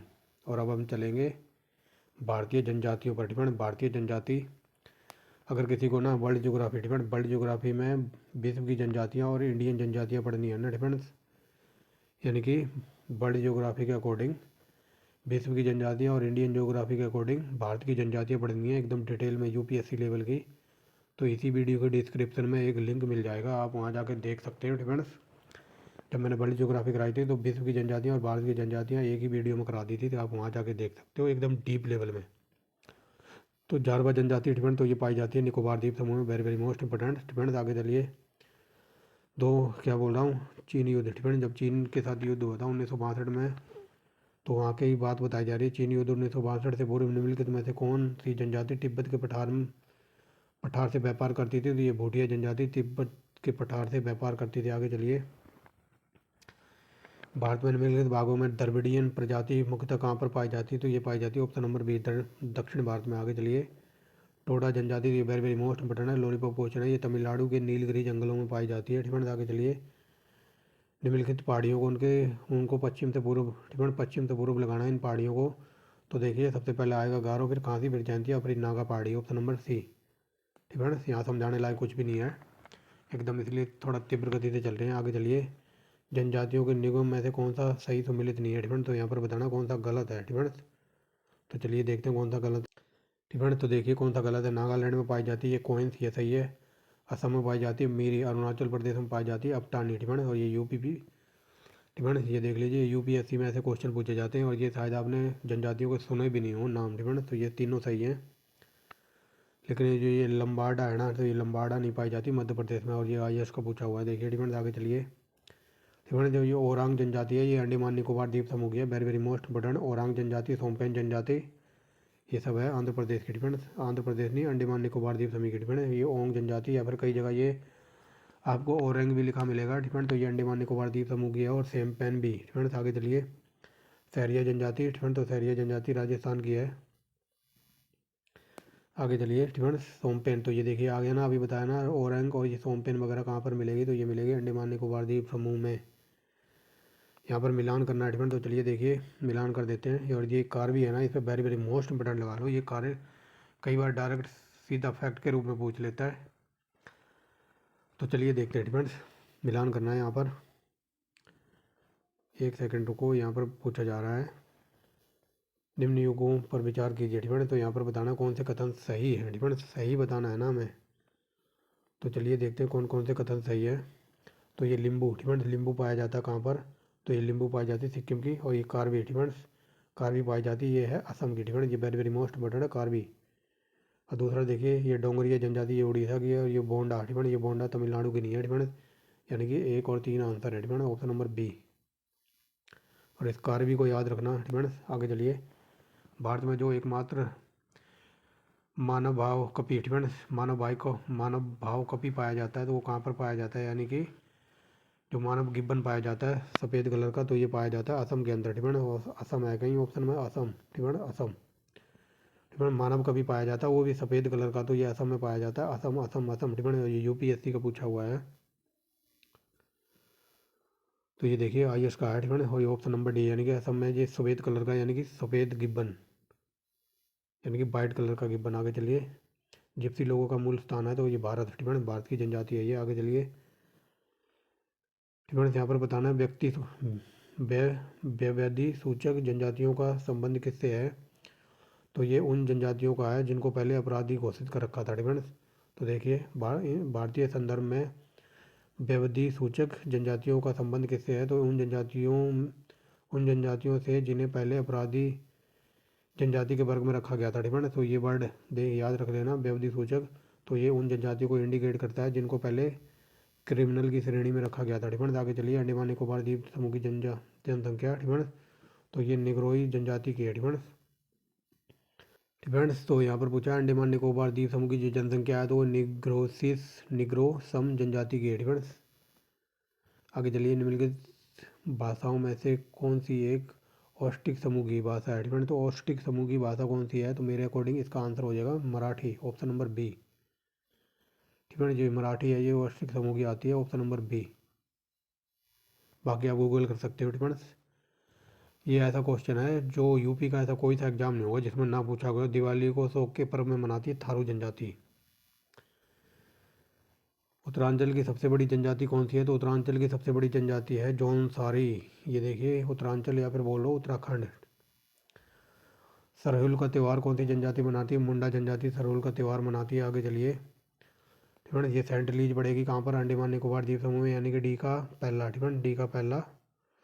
आगे देखिए, और ये टोडा, ठीक है, टोडा तमिलनाडु यानी कि दूसरा। और ये भूटिया सिक्किम यानी कि तीसरा। और बिरहोर है झारखंड की, यानी कि चौथा, यानी कि 43-21 कहाँ पर है, ऑप्शन नंबर बी में है। नेक्स्ट देखिए, मिजोरम बस्तियाँ, ठीक है, मिजोरम में बस्तियाँ संकल्प मुख्यतः घटकों के साथ साथ रेखीय प्रतिरूप है, क्योंकि घाटियाँ कटकों की अपेक्षा ठंडी होती है डिफेंस। यानी कि क्वेश्चन ये पूछा जा रहा है कि जो मिजोरम के लोग जो पलायन कर जाते हैं घाटियाँ वगैरह में, तो घाटियों में क्यों चले जाते हैं, तो घाटियाँ घटकों की अपेक्षा ठंडी होती है, यानी कि आराम मिलता है घाटियों में जाकर डिफेंस, ठंडक मिलती है। आगे टोडा जनजाति, तो ये नीलगिरी पहाड़ियों पर मिलती है, वेरी वेरी मोस्ट इंपोर्टेंट। चकमा, डिफेंस, तो ये चकमा कहाँ की है जनजाति, चकमा, डिफेंस, ये जनजाति कह लो या फिर इनको कह लो शरणार्थी, यानी कि अपने देश छोड़ के दूसरे देश में पलायन कर जाते हैं, तो उनको कहते हैं शरणार्थी। तो ये चकमा शरणार्थी हैं, ये बांग्लादेश के हैं, डिफेंस, ऑप्शन नंबर बी। ये देखिए यूपीपीसीएस का पूछा हुआ है, चकमा, डिफेंस।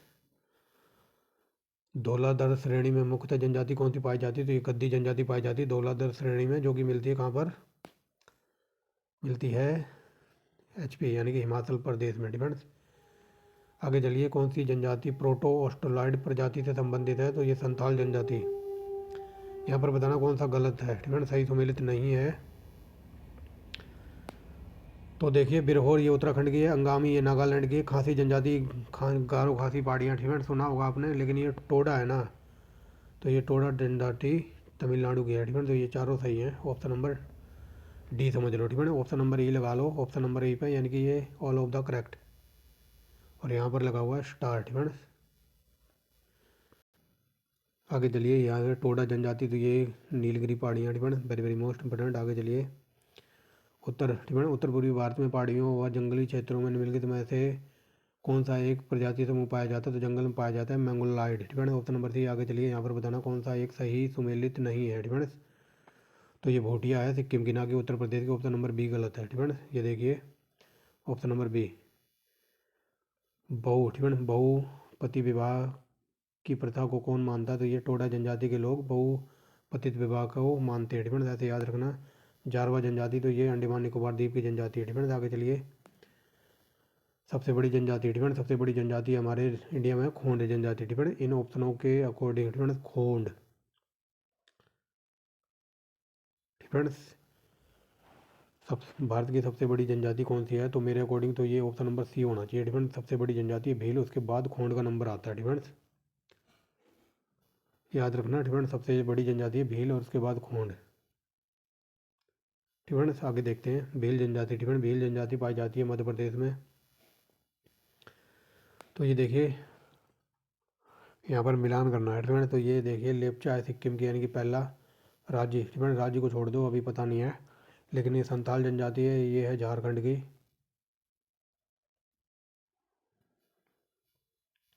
ठीक है। चलिए, ब्रेक के बाद स्वागत है। तो चलिए देखते हैं, यहाँ थे ना हम। तो ये भील जनजाति पाई जाती है राजस्थान में, ठीक है। भील जनजाति राजस्थान में, यानी कि 4। संथाल जनजाति पाई जाती है कहाँ पर? तो ये झारखंड में, यानी कि 3। राजी जनजाति पाई जाती है उत्तरांचल में, यानी कि उत्तराखंड में, यानी कि 1। और ये लेप्चा सिक्किम, ठीक है। तो ये 43 21 ऑप्शन नंबर ए। देखिए यहाँ पर ऑप्शन नंबर ए। आगे चलिए, यहाँ पर मिलान करना है, ठीक है। तो चलिए देखिए, तो ये जौनसारी जनजाति उत्तरांचल की है, ठीक है। और ये संथाल जनजाति कहाँ की है? तो ये झारखंड की है। भील जनजाति है मध्य प्रदेश की, और लेप्चा है सिक्किम की, ठीक है। मिलान करने की ज़रूरत नहीं है। आगे चलिए, ठीक है, दोबारा यहाँ मिलान करना। तो चलिए, भोटिया है सिक्किम की, टोडा है तमिलनाडु की, सेंटलीज ये अंडमान निकोबार द्वीप की, और बिरहोर है झारखंड की, ठीक है। गारो खासी, ठीक है। तो गारो खासी मेघालय में पाई जाती है। गारो खासी जयंतिया बोडो निवासी कहाँ के हैं? तो ये गारो खासी पहाड़ियों पर निवास करते हैं, बोडो, ठीक है। गद्दी जनजाति हिमाचल प्रदेश की, ये बता दिया है, ठीक है। आगे देखिए, ठीक है, डोडा, ठीक है, डोडा कहाँ पर मिलते हैं? ठीक है, ये उग्रवादी जनजाति है। उग्रवादी गतिविधियों से संबंधित जनजाति का नाम है डोडा, और ये JNK की है, यानी कि जम्मू कश्मीर की। घोटुल, ठीक है, घोटुल प्रथा क्या है? तो घोटुल प्रथा है संयुक्त आवास जिसमें लड़के लड़कियों को एक साथ रहने की इजाज़त दी जाती है, उसको कहते हैं घोटुल प्रथा, ठीक है। यानी कि जहाँ बॉय और गर्ल एक साथ मिलकर रहते हैं, ठीक है। आगे चलिए, यहाँ पर मिलान करना है, तो चलिए मिलान कर देते हैं, ठीक है। ये मोपला विद्रोह कहाँ पर हुआ था? ये केरल में, ठीक है। मुरिया जनजाति कहाँ की है? तो मुरिया है छत्तीसगढ़ की, टोडा तमिलनाडु की, और ये मुंडा है उड़ीसा की, डिफेंस। समझ गए हुए? Option number D. आगे चलिए, ठीक है, यहाँ पर बताना है कि जनजाति का एकमात्र अस्तित्व झारखंड में है। तो ये मुंडक जनजाति है, तो ये केवल झारखंड में मिलती है। आगे चलिए, ये देखिए ओंज जनजाति, ठीक है। तो ये अंडमान निकोबार द्वीप समूह की है, कई बार बता दिया है, ठीक है। संथाल निवास करते हैं, तो ये पूर्वी भारत में निवास करते हैं। आगे चलिए, मुंडा, तो ये मुंडा बिहार का है, ठीक है।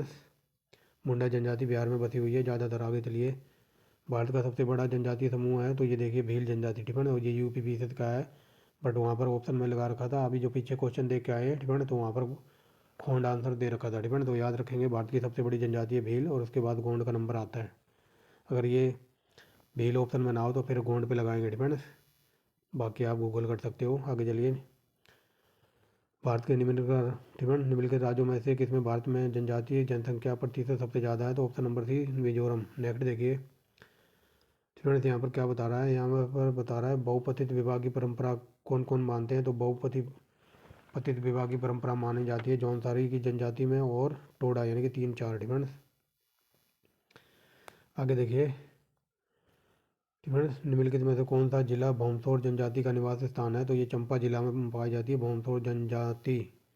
नेक्स्ट देखिए, क्या कहता है? निम्नलिखित में से कौन सा सही सुमेलित नहीं है? तो ऑप्शन नंबर ये मीसमी, ठीक है, मीसमी जनजाति, ये राजस्थान की नहीं है, ठीक है। आई थिंक ये ऊपर बताया था ना, ये आई थिंक, ठीक है। ये खासी मेघालय की, मुंडा झारखंड की और लेप्चा सिक्किम की, वेरी वेरी मोस्ट इंपॉर्टेंट।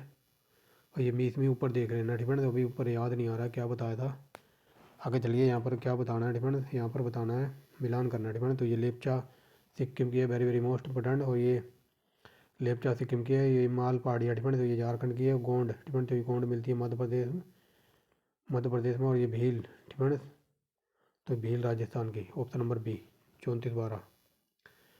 यहाँ पर बताना कौन सा सही सम्मिलित नहीं है, तो ऑप्शन नंबर ये टोडा है, तमिलनाडु की, ना कि केरल की। आगे चलिए, ठीक है। आगे देखिए, यहाँ पर मिलान करना है, तो चलिए देखिए, जारवा, ठीक है। जो जारवा जनजाति है, तो ये खाद्य भंडार यानी कि खाद्य पदार्थ इकट्ठा करती है। टोडा जनजाति है, तो टोडा जनजाति करती है चारागाही यानी कि पशु को चराती है। अंगामी जनजाति क्या करती है, तो अंगामी जनजाति करती है सीढ़ी नुमा खेत है, यानी कि सीढ़ी नुमा पहाड़ी पहाड़ी क्षेत्रों में ये सीढ़ी नुमा खेत बनाकर करते हैं खेती बाड़ी, ठीक है। और लास्ट है सोरा जनजाति। तो सोरा जनजाति क्या करती है, सोरा जनजाति करती है विस्थापित खेती, ठीक है। ऑप्शन नंबर हो जाएगा यहाँ पर सी।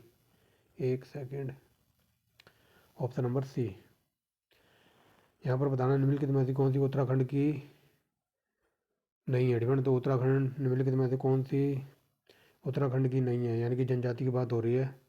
तो उत्तराखंड में कौन सी जनजाति नहीं मिलती है, तो उत्तराखंड में नहीं मिलती है, तो ये गोंड जनजाति, जो कि है छत्तीसगढ़ की, ये उत्तराखंड की नहीं है। आगे चलिए, संपूर्ण जनसंख्या में आदिवासी जनसंख्या अनुपातिक सर्वाधिक कहाँ पर है, तो ये है नागालैंड में, नागा, ठीक है। तो ये बता दिया। पहाड़ नागा जनजाति बस्तियाँ कहाँ पर हैं, तो ये है कटक के शिखरों पर, ठीक है।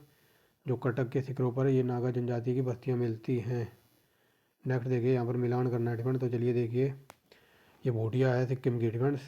कई बार बता दिया है, एक सेकंड रुको, ठीक है। तो चलिए यहाँ पर बताना है, यहाँ थे ना हम, ठीक है। तो यहाँ पर बताना कौन सा कथन सही है, ठीक है। तो कौन सा कथन सही है, तो ये संथाल जनजाति पाई जाती है झारखंड में, ठीक है। ऑप्शन नंबर बी हमारा सही है, ठीक है। आप देख लीजिए बी, ठीक है। बट यहाँ पे मिलान करने के लिए बोला गया है, तो चलिए देखिए मिलान करते हैं। ये मीणा जनजाति है राजस्थान की, आई थिंक, ठीक है। संथाल, तो ये संथाल उत्तराखंड की है, यानी कि 2। और ये टोडा है तमिलनाडु की, यानी कि 4। और ये भूटिया, तो ये भूटिया उत्तरांचल की, यानी कि 1, ठीक है।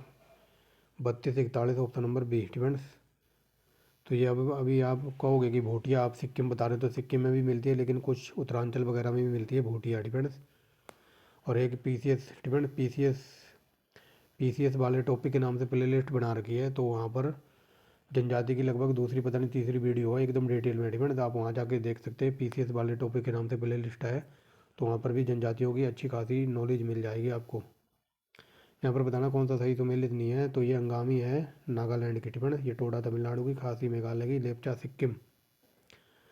ऋतु प्रवास संबंधित है, ठीक है। तो ऋतु प्रवास क्यों संबंधित है, तो चलिए देखिए, ऑप्शन नंबर सी, ठीक है। लोगों के अपने पशुओं सहित घाटियों के पहाड़ों में या फिर पहाड़ों में ऋतुओं के अनुसार लोग चले जाते हैं, ठीक है। ऋतु प्रवास क्यों करते हैं लोग, तो अपने पशुओं और अपने अनुसार, मतलब मान लो बहुत सारी ठंड पड़ रही है, ठीक है। ठंड पड़ रही है, तो ये आ जाएंगे इधर रेगिस्तानी वगैरह इलाके में, ठीक है। और मान लो रेगिस्तान वगैरह में रहते रहते गर्मी पड़ने लगी, तो फिर ये चले जाते हैं घाटियों में, ठीक है। अपने अपने और अपने पशुओं को लेकर, ऑप्शन नंबर सी। आगे चलिए, यहाँ पर बताना कौन सा गलत है, ठीक है। तो ये अंगामी है कहाँ की, तो ये अंगामी है नागालैंड की, ठीक है। बाकी आप देख लेना। आगे चलिए, यहाँ पर बताना कौन सा एक सही सुमेलित है, ठीक है। तो ये थारू जनजाति उत्तरांचल यानी कि उत्तराखंड में पाई जाती है, ठीक है। बाकी सारे गलत हैं। नेक्स्ट देखिए, ऋतु प्रवास व्यक्ति समाज आर्थिक जीवन का एक महत्वपूर्ण अंग है, तो ऋतु प्रवास क्यों ऋतु प्रवास अंग है हिमाचल प्रदेश के प्रदेशों में, ठीक है। जो हिमाचल प्रदेश के लोग वगैरह हैं, ठीक है, जो बर्फ़ वगैरह पड़ने लग जाती है, तो वहाँ पर ऋतु प्रवास बहुत ही आम बात है, ठीक है। आगे चलिए, यहाँ पर मिलान करना है, तो चलिए देखिए, ये गद्दी है हिमाचल प्रदेश की, दूसरा है रियोंग, ठीक है। रियोंग जनजाति कहाँ की है, तो बताइए, ठीक है। शुरू से देखते हैं। तो ये आका, ठीक है। तो ये आका है अरुणाचल प्रदेश की। बोडो पोरजा, ठीक है। ये बोडो पोरजा कहाँ की है, तो ये बोडो पोरजा है उड़ीसा की। रियांग जनजाति, ठीक है। तो ये रियांग है तब त्रिपुरा की, और गद्दी है हिमाचल प्रदेश की, ऑप्शन नंबर बी। यहाँ पर मिलान करना है, ठीक है। तो चलिए देखिए, मिलान कर देते हैं। अंगामी ये नागालैंड की है, टोडा तमिलनाडु की है, मोपला विद्रोह केरल में हुआ था, खासी जनजाति है मेघालय की, ठीक है। ऑप्शन नंबर हो जाएगा बी। गद्दी जनजाति ये हिमाचल प्रदेश की है, जो कि पशु चारवासी हैं ये, ठीक है ना। गद्दी जनजाति के लोग पशु वगैरह चराते हैं।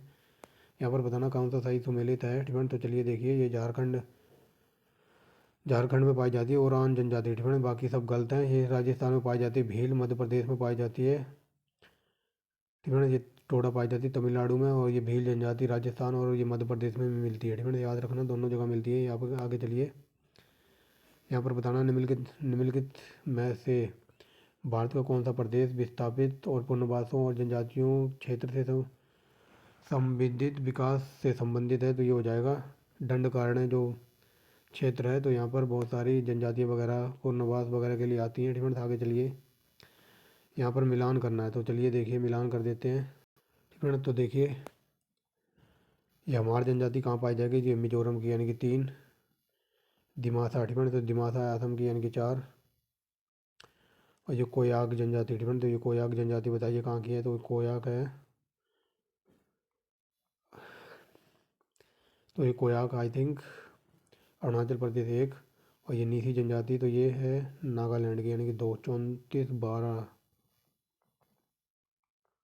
ठीक है। 34 12 नहीं है, गलत हो गया है, ठीक है।